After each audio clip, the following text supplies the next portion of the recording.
Musim hujan banyaklah petir. Petir menyambar pohon tembesi. Bual-bual santai kembali hadir. Obrolan cerdas menginspirasi. Assalamualaikum warahmatullahi wabarakatuh. Sahabat TNN, senang sekali kita bisa kembali hadir menyapa Anda semua pada program Bual-bual Santai. Kali ini kita sudah kedatangan tamu yang istimewa. Ini sebenarnya sudah saya kenal tokoh ini 25 tahun yang lalu. Waktu itu saya sering meliput di kantor gubernur dan ketika harus berhubungan dengan Pak Gubernur Saleh Jasid, saya harus melewati sosok yang satu ini. Beliau adalah Pak Dr. Yuliarso SSTP MSI. Assalamualaikum. Waalaikumsalam. Senang sekali bisa akhirnya ngobrol-ngobrol nih pada kesempatan Bual-bual Santai. Saya jadi teringat kenangan kita di 25 tahun yang lalu. Luar biasa, nggak? Cukup lama ya. Waktu itu masih mendampingi Pak Gubernur Saleh Jasid. Jadi ngomong-ngomong sekarang sudah berapa tahun nih kalau berkarir jadi ASN ini? Iya, saya bertugas sejak 2001. Kemudian sekarang sudah 2025. Artinya ada hampir lebih kurang 24 tahun. Wah. Jadi waktu itu memang masih fresh baru jadi ASN. Baru tamat STPDN ya. Jadi kalau ketemu Bang Yuliarso ini dulu, Pak Gub ada gitu ya. Selalu gatur untuk wawancara dengan teman-teman wartawan juga waktu itu ya. Nah, ya nggak terasa sekarang sudah jadi Kepala Dinas Perhubungan Kota Pekanbaru.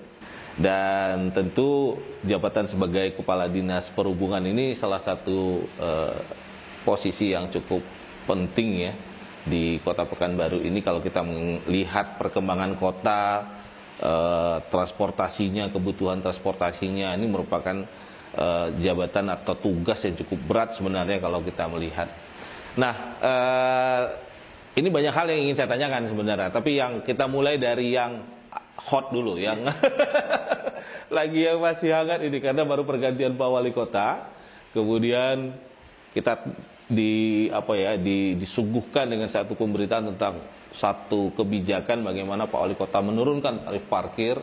Ya memang selama dia kampanye itu sering jadi permintaan masyarakat lah seperti itu. Nah, tentu ini perlu ditindaklanjuti oleh Dishub. Kira-kira bisa dijelaskan nih apa yang sudah dilakukan untuk benar-benar bisa mensosialisasikan kebijakan terbaru Pak Wali Kota ini. Ya, benar. Jadi memang hari ini kami selaku instansi teknis kan memang kebijakan itu sudah tertuang di dalam Perwako 2 2025. Terlepas dari apapun namanya, hari ini kebijakannya sudah secara formal diwujudkan dalam sebuah Perwako. Nah, kami selaku instansi teknis kemarin sudah mendapatkan tugas secepatnya, karena ini kebijakan yang memang beliau telurkan, ya kami harus berkoordinasi dengan semua pihak yang terkait dengan parkir ini. Nah, kami perlu sampaikan bahwa model pengelolaan parkir kita ini sudah berbeda semenjak 3 tahun yang lalu. Nah, 3 tahun yang lalu itu atau 4 tahun belakangan 2021 sebelumnya itu kita masih operator. Artinya kita yang masih mengendalikan teknis di lapangan, pada jukir, pembinaan dan sebagainya. Tapi pada tahun 2021 itu kita sudah mentransformasi pengelolaan itu, kita bagi tugas, kita Dishub dalam hal ini sebagai regulator dan pengawasan.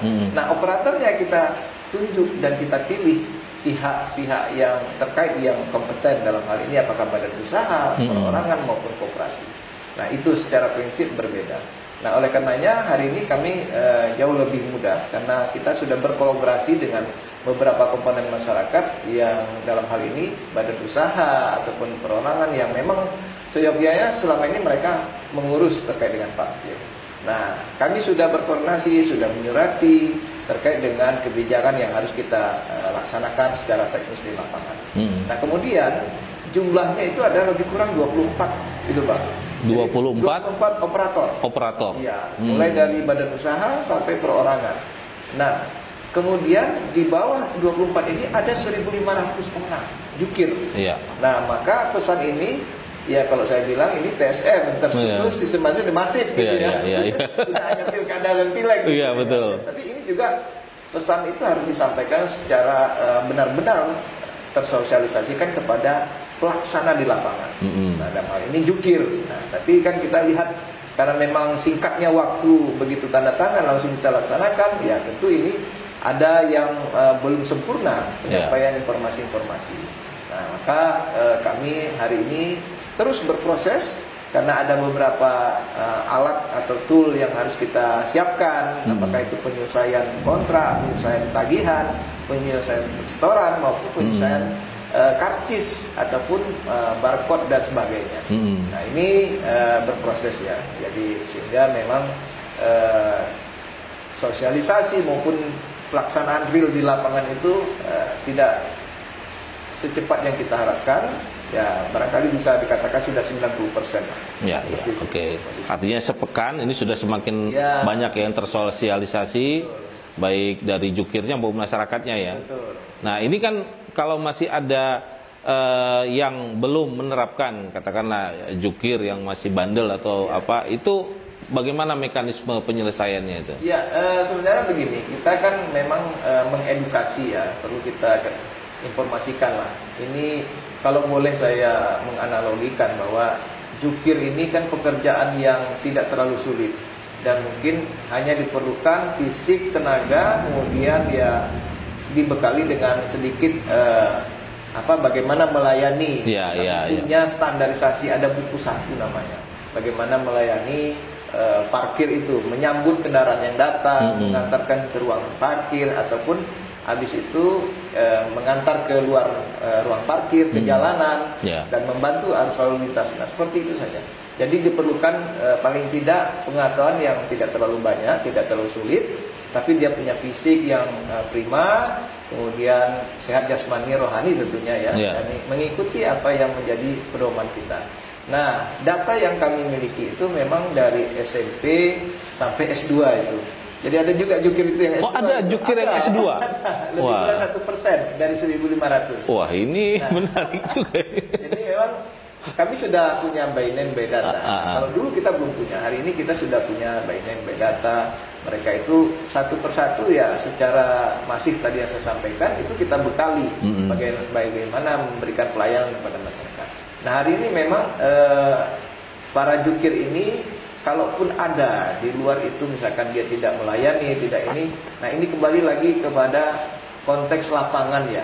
Nah, secara pasti kami sampaikan tidak mungkin tidak ada karena ini lapangan. Lapangan ini sama seperti kondisi buruk bekerja. Nah, jadi agak keras agak tergantung situasi dan kondisi kadang-kadang ya. Nah, kadang dia mungkin ada persoalan atau apa. Kita saja di kantor kan tidak selalu baiklah gitu. Meskipun kita harus tekan apa yang menjadi persoalan pribadi kita.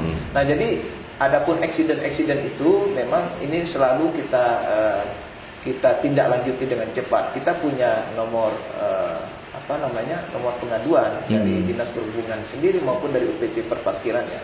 Nah, jadi siapapun bisa nanti hari ini kan gampang sekali nih informasi. Gitu, ada kejadian ya silakan. Udah langsung ada video juga banyak gitu. Ya, jadi hotline untuk kanduan itu sudah kita sebarkan di media-media. Oke, jadi ini juga kooperatif dari masyarakat lah ya. Tapi masyarakat juga diharapkan jangan mudah juga terlalu emosional ya. Karena harus dilihat juga kawan-kawan yang parkir ini tadi latar belakangnya macam-macam juga. Ada yang mungkin matang secara emosional, ada yang tidak gitu. Memang ini sebenarnya kan kalau saya melihat, ini saya selaku masyarakat nih, kadang-kadang juga persoalannya bukan soal nominal kadang-kadang ini. Saya soal kita mendapatkan pelayanan seperti apa. Saya sering ketemu teman-teman yang ngeluh tuh begini. Kita sebenarnya nggak masalah bayar 2.000 atau apa. Tapi kadang-kadang yang bikin kesel saat kita datang tukang parkir yang nggak ada.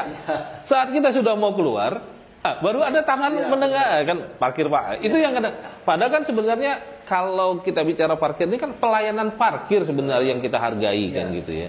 Jadi kalau boleh kami menanggapi memang hal-hal tersebut masih terjadi, tapi kita kalau bicara statistik masih bisa kita ukur berapa persen gitu ya. Tidak bisa juga mewakili semuanya kalaupun ada kejadian-kejadian itu. Saya contohkan seperti Pak Ogah. Pak Ogah di U-turn itu kan sebenarnya itu ilegal ya. Nah, ilegal karena dia tidak memiliki lisensi, tidak membantu kita, justru menyebabkan ya banyak yang mengeluh karena justru makin macet. Nah iya, tapi dia memberikan pelayanan, masyarakat membayar gitu, tidak merasa keberatan. Tapi itu sekali lagi salah, itu tidak benar.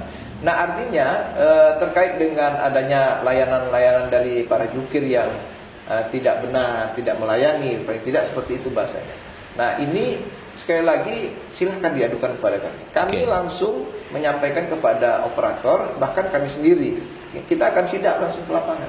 Nah bahkan setiap tahunnya hari ini kita sudah memilih jukir teladan. Wah ada pemilihannya ya? Iya, ada beberapa lokasi itu.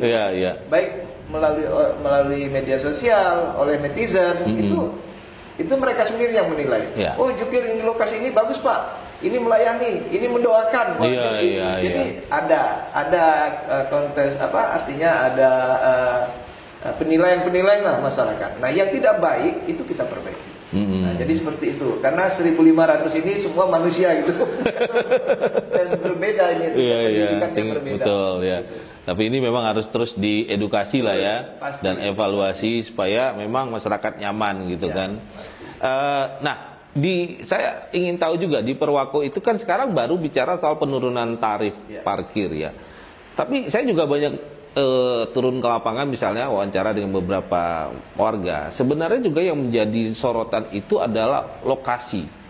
Artinya kadang-kadang yang bikin kesal itu warung-warung kecil di mana orang hanya belanja mungkin satu bungkus mie instan yang harganya 3.000 tapi dia harus kena dulu waktu itu 2.000 misalnya kan. Nah ini kan satu hal yang agak mengganggu. Tapi kalau misalnya memang tempat makan yang besar, kafe atau apa, saya kira banyak masyarakat sih nggak pernah komplain gitu. Nah ini sudah ada nggak pemetaan untuk lokasi parkir penataan yang terbaru? Ya, jadi gini bang, kami perlu menyampaikan bahwa sesungguhnya parkir ini bagian dari penataan lalu lintas ya, karena dia adalah bagian dari terjadinya gangguan samping kalau lalu lintas itu beraktivitas terjadi. Arus itu, sehingga ini perlu dilakukan penataan. Nah makanya parkir ini sebagai bagian lalu lintas itu mau tidak mau harus kita urus. Nah kan gitu. Nah terkait dengan kondisi pemetaan jalan apa segala macam itu sebenarnya sudah tertuang di dalam perda kita bahwa ada jalan-jalan yang tidak ada parkirnya gitu, artinya tidak boleh dipungut parkir. Nah karena parkir ini kan satu ada pajak parkir, satu ada retribusi parkir. Retribusi parkir ini di pinggir jalan atau rumija, ruang milik jalan, ruang yang dapat dimanfaatkan untuk lalu lintas. Betul. Nah jadi pemetaan itu sudah tersebut di dalam Perda kita nomor 2 tahun 2024 bahwa jalan-jalan lingkungan itu tidak ada parkir. Nah sekali lagi makanya mengeneralisir informasi-informasi ini yang mungkin kami ya akan selalu mensosialisasikan lah ya. Nah jadi tidak semua jalan yang ada di Kota Pekanbaru ini dipungut parkir atau diatur parkirnya. Salah satunya jalan lingkungan, jalan perumahan yang kalau dibilang arus lalu lintasnya itu bisa lajunya 40 km per jam. Artinya tidak ada hambatan di situ. Nah, kemudian jalannya itu jalan perumahan gitu. Gang yang lebarnya 4 meter atau 5 meter. Nah, kemudian juga inilah kebijakan Pak Wali yang baru ini juga nantinya memang beliau menginginkan tersebut karena memang nanti lokasi-lokasi jalan itu akan di SK-kan. Hari ini hanya termuat lebih kurang 88 ruas jalan yang tersebar di Kota Pekanbaru, termasuk jalan-jalan lainnya yang berada di wilayah dengan kriteria tertentu. Artinya kriteria dinilai dari indikator arus lalu lintas, kemudian ruang jalan, kemudian tempat usaha. Nah ini juga menjadi indikator-indikator di mana parkir itu harus diatur dan dipungut dia. Nah jadi tapi ya dalam hal ini ya karena kemarin sudah ada arahan dari Pak Wali kita yang luar biasa ya kan.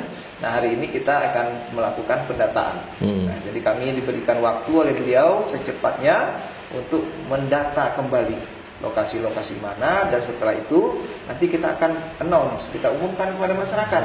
Nah ini loh yang boleh-boleh itu.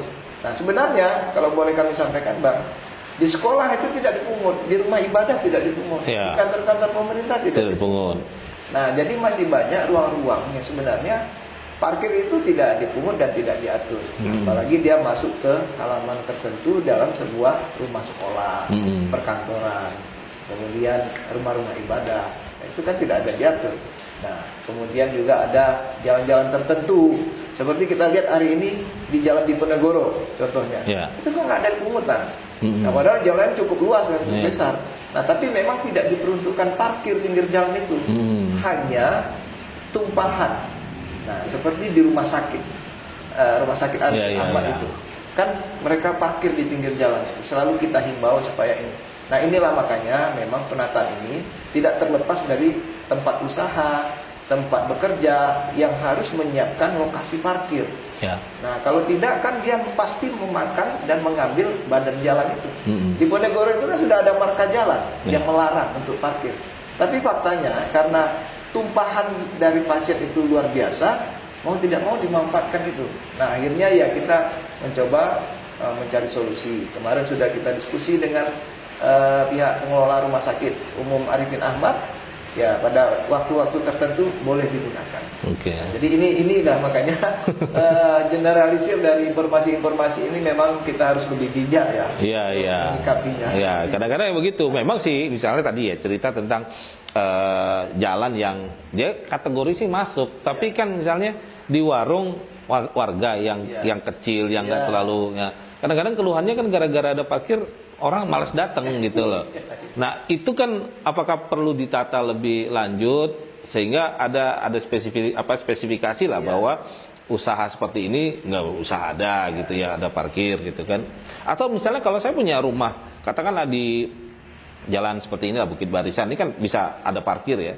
Tapi saya punya rumah, ada halaman saya buka usaha yang ya mungkin kecil-kecilan.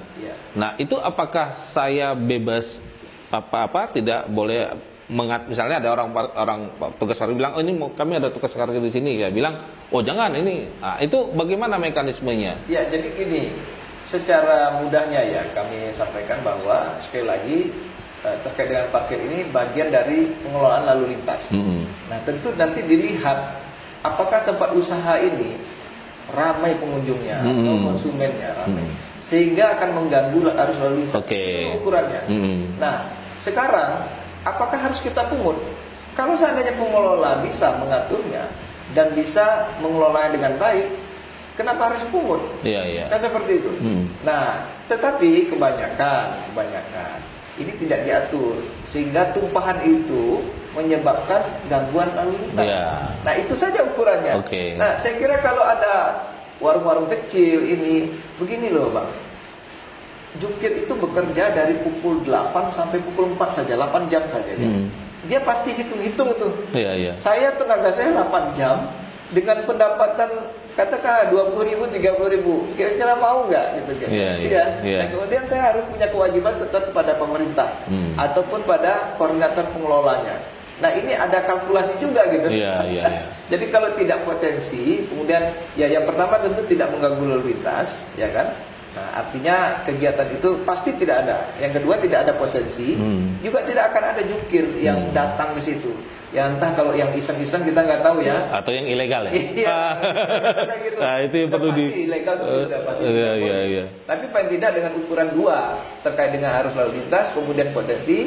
Kalau satu arusnya terganggu ataupun memang potensi lalu lintasnya tinggi.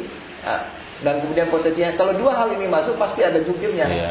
Nah, begitu ukurannya seperti itu saja. Makanya kalau saya bilang di dalam gang ada warung kecil ini, coba cek dulu gitu.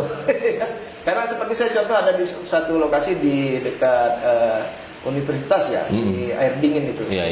Itu ada rumah makan. Ya memang rumah makannya sekelas lontong, pecel dan sebagainya, dan kebanyakan mahasiswa. Nah, itu meluber ke jalan dan tidak ada yang mengatur. Maka adalah tukang parkir di sana yang membantu. Nah, ini persoalannya. Seperti inilah yang terjadi sebenarnya. Nah, kalau tidak diatur pasti terjadi kemacetan, tersumbat, Bang. Jadi itu persoalan itulah, makanya selalu kami sampaikan bahwa pasti tidak mungkin jukir itu hadir ketika arus itu tidak terlalu padat dan potensi juga tidak ada. Hukum ekonomi juga lah ini. Betul.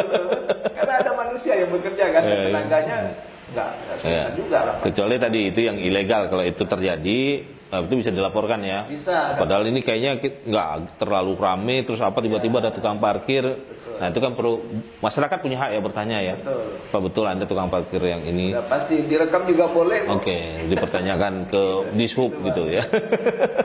Nah satu hal lagi, yang kemarin saya lihat ada fotonya itu tentang ada satu himbauan kalau tidak kasih karcis jangan dibayar. Iya. Saya sudah tegas-tegas menyampaikan. Jadi alat membayar kita ini sudah ada macam-macam. Pertama karcis. Karcis itu sebagai bukti untuk kita sudah membayar kontribusi layanan jasa layanan parkir. Yang kedua bisa QRIS. Nah QRIS sudah kita siapkan juga. Nah kemudian yang ketiga ada edisi, mesin edisi. Jadi kita pakai gesek gitu, pakai alat mau ATM mau apa segala macam itu bisa dibayar. Nah kalau seandainya tidak ada karcis misalkan, atau dia tidak menggunakan QRIS atau tidak ada tanda bayar berikutnya, ya silakan saja tidak dibayar. Boleh kok masyarakat tidak membayar. Artinya bisa diindikasikan mereka itu ilegal. Nah, karena itu sebagai bukti, itu memang bagian dari bukti pembayaran itu resmi. Yeah. Nah, jadi makanya saya sudah sampaikan ke teman-teman operator itu harus diberikan. Diminta dan tidak diminta. Kalau dia meminta karcis harus diberikan. Nah, diminta atau tidak diminta. Nah, masalahnya kadang kan kita, termasuk saya sendiri mungkin hanya 2.000 kan lupa. Iya. Udahlah gitu. Ya, tapi kalau mau mengedukasi ya kita minta bantuan juga teman-teman masyarakat semua pengendara diminta saja. Mana karcisnya? Gak apa-apa sehingga nanti terbiasa lama-lama. Itu menjadi habit, jadi kebiasaan ya, harus dikasihkan gitu. Oke. Itu terkasih kita sampaikan itu. Oke, itu diingat tuh ya. Hak kita meminta tiket parkir itu gitu ya. Tapi kalau malas ngotor-ngotori rumah kan ya udahlah, memang ikhlaskan saja. Tapi ini sebagai bagian edukasi ya. Betul. Karena kan ini juga menjadi ukuran kita tahu berapa jumlah parkir yang ada di satu tempat kan menjadi hitungan juga kan gitu. Oke, ini menarik soal parkir. Kita agak pindah sedikit tentang Pekanbaru ini juga sekarang makin ramai, kendaraan yang dari tahun ke tahun juga banyak ya, bertambah terus. Nah, upaya menangani kemacetan di Kota Pekanbaru nih, apa kira-kira yang sedang dikonsentrasi digarap oleh Dishub? Iya. Jadi memang ini persoalan lalu lintas ini menjadi urusan kita ya, kita tetapi non dasar. Nah, jadi saya ingin cerita dulu bahwa urusannya begitu besar, tapi kategorinya non dasar. Jadi urusan itu ada urusan wajib dasar, ada urusan wajib non dasar. Jadi kami termasuk urusan wajib non dasar. Dinas Perhubungan. Kalau wajib dasar itu kan adalah pendidikan, kesehatan, tertib humas, sosial. Nah, jadi itu memang. Nah, sehingga persoalan kita yang sudah complicated ini ya cukup banyak hal yang harus diurus. Nah, sementara yang di sini sebenarnya kota ini punya kelebihan loh. Ada provinsi juga, ada pusat juga ya. Nah, tetapi yang faktanya karena otonomi daerah itu, kewenangan daerah itu sudah dibatasi di lingkungannya, wilayah hukumnya, maka mau tidak mau kita yang ngurus. Nah, terkait dengan jumlah kendaraan yang begitu padat. Nah, tentu dengan jalan yang tidak berkembang hanya segitu-segitu saja. Salah satunya kita mencoba mendorong bagaimana masyarakat ini bisa berpindah ke angkutan umum massal. Itu salah satunya. Dan kemudian ini kita buat grand design supaya terukur dan terarah, dan sehingga pada akhirnya kita dapat eksekusi. Karena apa? Jalan kita ini sebenarnya cukup besar. Karena hasil kajian dari konsultan itu lebar jalan kita itu lebih kurang 40 sampai 42 meter. Nah, sementara jalan yang dibutuhkan seperti untuk jalur tengah itu 38 meter saja lebarnya. Nah, maka kita kemarin sudah mencoba membuat sebuah grand design melalui konsultan, dan alhamdulillah ini bantuan dari GIZ, sebuah lembaga organisasi kerjasama pemerintah Kementerian Perhubungan, itu memberikan sebuah desain yaitu BRT, Bus Rapid Transit, yaitu angkutan umum jalur tengah. Nah, kalau kita analogikan mungkin di Jakarta. Jakarta. Nah, kita sudah punya rencana dari depan Mall Pekanbaru Jalan Sudirman sampai ke Simpang 4 Garuda Sakti Subrantas. Nah, sepanjang 22,5 km.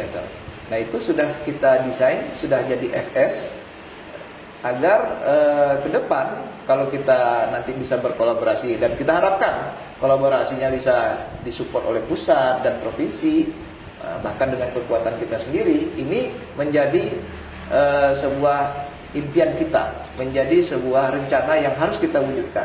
Karena dengan 1 juta lebih kendaraan yang ada di Kota Pekanbaru berdasarkan data Samsat, itu lebih kurang 80% itu roda 2. Oh, 80% roda 2. 80%-nya roda 2, 800.000 sekian. Kami sudah cek. Kemudian hanya hampir 180.000 kendaraan roda 4. Nah, sehingga kalau keluar semua kendaraan roda 2, betapa macetnya. Nah, dan itu juga tidak efektif, akan menyebabkan terjadinya kecelakaan, kemacetan, polusi udara, dan high cost. Nah, ini juga perlu saya sampaikan, high cost ini sudah diteliti oleh sebuah media bahwa kehidupan di kota itu sudah memakan biaya transportasi sebesar lebih kurang 30%. Jadi uang penghasilan dari seorang kepala keluarga 30%-nya habis untuk kebutuhan transportasi. Nah, maka dari itu apa solusi yang bisa kita tawarkan, yaitu angkutan umum massal yang bisa nyaman, aman, dan berkeselamatan. Nah, itulah salah satu konsepnya BRT tadi. Gitu. Ya, itu langkah ke depan yang penting ya, agar Kota Pekanbaru ini ya nggak macet, udah rame, susah untuk natanya gitu kan. Tapi kita yakin lah, insya Allah ini bisa kita wujudkan, karena ya melihat Pak Wali Kota ini luar biasa, yang punya semangat ingin memajukan kota. Kemudian Pak Gubernur juga orang muda, dan saya alhamdulillah sudah pernah melaporkan kepada beliau terkait dengan konsep ini, apakah itu di event di provinsi, ya perhubungan provinsi, maupun langsung ke beliaunya pada saat menyampaikan visi misi, termasuk juga Pak Wali Kota. Nah, ini mudah-mudahan harapan kita, karena memang ya terasa nyaman sekali ketika kita mencoba angkutan umum ini seperti di Jakarta. Dengan 3.000, 4.000 kita sampai waktu yang pas itu sampai di satu tempat. Apalagi kalau konsep BRT tadi itu udah pasti ya kan. Bebas hambatan ya. Angkutan yang murah gitu. Nah, tinggal bagaimana konektivitasnya saja lagi nanti kan kita sambungkan ke tempat-tempat. Tapi itu juga perlu sinergi atau kolaborasi dengan bidang lain juga tuh, misalnya kita kalau di Singapura itu sehat kita, banyak jalan gitu. Tapi karena kita suka jalan gitu, kita suka karena nyaman jalan di trotoarnya juga gitu. Artinya penataan trotoar di Pekanbaru juga harus dipikirkan nih kalau konsep BRT-nya jadi gitu kan. Ini kan harus sinergi juga. Jangan habis naik BRT kita turun trotoarnya udah nggak nyaman, kurang nikmat juga kita berjalan. Tapi kalau ke Singapura kita naik MRT keluar jalan, itu trotoarnya besar ya kan, apalagi pemandangannya indah-indah gitu kan. Itu sebenarnya sudah langsung semua itu terkonsep satu ruas jalan itu, Pak. Jadi memang ditata sedemikian rupa. Apakah nanti ada pedestrian kaki, itu sudah disiapkan. Oh, itu dalam konsep yang lembaga itu langsung ya? Tidak hanya ruas jalan di tengah saja, tetapi trotoarnya juga akan ditata.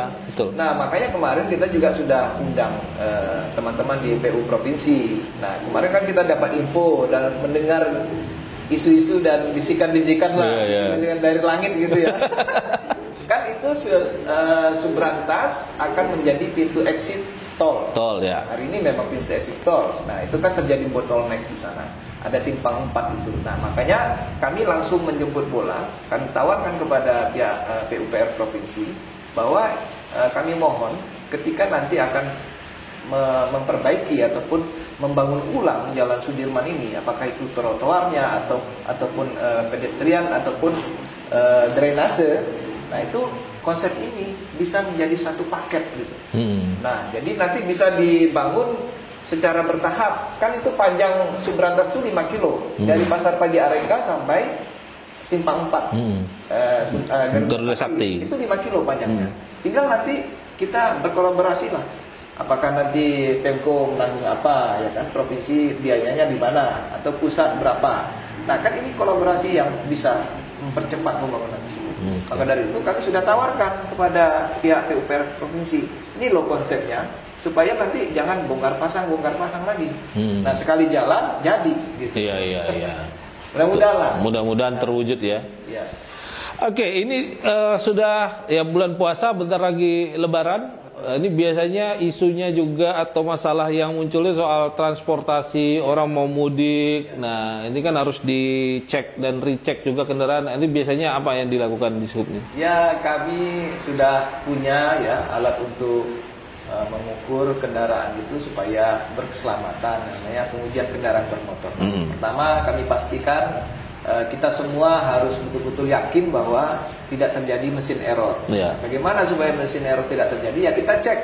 Ya sama kayak kita ini sehat atau enggak? Kelihatannya sehat. Ada medical check up-nya juga untuk kendaraannya medical check up dulu. Jadi apakah remnya bagus, mesin-mesinnya bagus, lampu-lampunya enggak bagus. Nah, ini silakan dicek di tempat UPT PKB kita, pengujian kendaraan bermotor. Nah, karena ada error mesin. Yang kedua ya tentu orangnya error. Kalau kondisi tidak fit, tidak sehat, ya jangan berkendara. Nah, karena ini rawan sekali. Nah, yang ketiga, sebagaimana himbauan pemerintah, ya kita harus bisa mengatur dan melihat kapan waktu lagi padatnya orang keluar, kapan waktunya lagi senggang, ini diatur.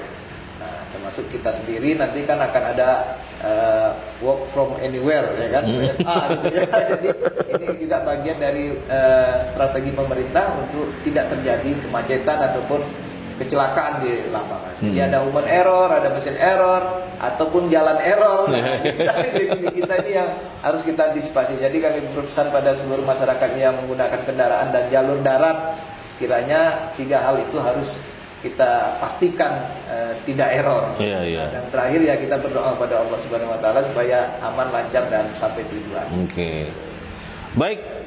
Aduh, ini banyak hal sebenarnya yang ingin kita tanyakan ya, tapi karena durasinya memang kita batasi supaya nggak terlalu lama ya kan. Tapi lain kali bersedia lah ya datang lagi ngobrol-ngobrol lagi ya.